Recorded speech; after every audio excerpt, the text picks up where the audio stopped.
নারী বিষয়ক সংস্কার কমিশনের প্রতিবেদন।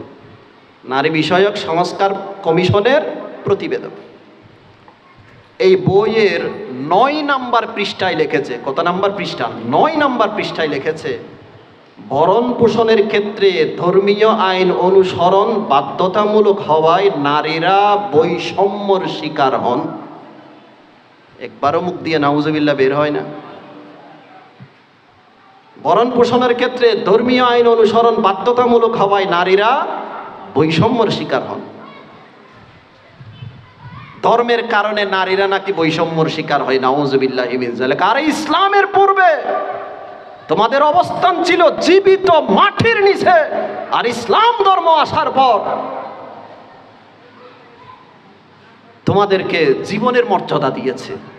আর তোমরা বলতেছো না ইসলাম আমাদের উপর ইনসাফ করেনি, জুলুম করেছে, নাউজুবিল্লাহি মিন যালিক।